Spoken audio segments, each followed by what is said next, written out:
নামক এই ছোট্ট গ্রহতে প্রতিদিন ঘটে হাজারো ঘটনা। আপনি কি জানেন, ছোট্ট এই পৃথিবীতে এমনও জায়গা আছে যেখানে যাওয়ার কথা ভাবা আর মৃত্যুকে স্মরণ করার মধ্যে কোনো পার্থক্য নেই? আজকে এই ভিডিওতে আমরা পৃথিবীর এমন ভয়ঙ্কর ও রহস্যময় স্থান সম্পর্কে জানবো, যার ব্যাখ্যা আজও অজানা। সেসব জায়গাগুলোতে নিয়ে যাব যেখানে প্রকৃতি নিজের ভয়ঙ্কর ও রহস্যে ভরা রূপে ধরা দিয়েছে। পৃথিবীর মধ্যে এমন একটি অন্যতম জায়গা হলো অ্যামাজন জঙ্গল। পৃথিবীর ফুসফুসও বলা হয়। পৃথিবীর 20% অক্সিজেনই আসে অ্যামাজন রেন ফরেস্ট থেকে। পৃথিবীর মানচিত্রে সবুজে ঘেরা সবচেয়ে বড় অংশটি অ্যামাজন রেন ফরেস্টে।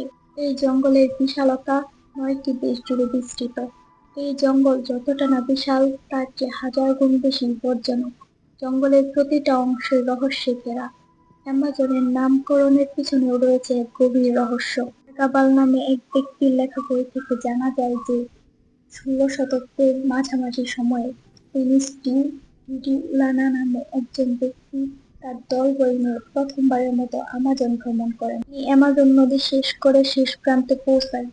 এই যাত্রায় এক পর্যায়ে তারা অস্ত্রহাতী নারী যোদ্ধাদের সম্মুখীন হন। তারা দেখা পায় সোনার মোড়ানো এক শহরের, যেখানে অস্ত্র হাতে নারী যোদ্ধারা পাহারায় ছিল। সেখানকার সব নারীদের অ্যামাজন বলা হতো। সেই অনুসারে সেই জায়গার নাম রাখা হয় অ্যামাজন।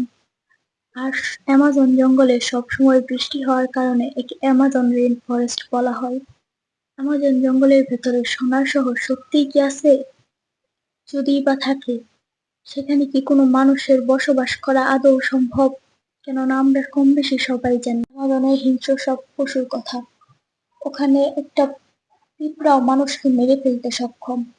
এই জঙ্গলে এমন এক বৈচিত্র্য আর বিষাক্ত সব প্রাণীর দেখা মেলে যা পৃথিবীর কোথাও পাওয়া যায় না। এর মধ্যে অ্যামাজনের green anaconda, poison dart frog, piranha মাছ, ইলেকট্রিক ईल সহ আরো 427 প্রজাতির স্তন্যপায়ী, 1300 প্রজাতির পাখি, 378 প্রজাতির সরীসৃপ, 428 প্রজাতির উভচর এবং প্রায় 300 প্রজাতির মাছ রয়েছে।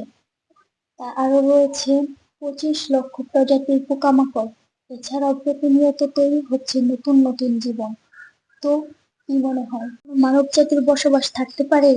সত্যিই কি এই সবুজে ঘেরা ভয়ঙ্কর পরিবেশের ভেতরে লুকিয়ে আছে এক স্বপ্নের শহর?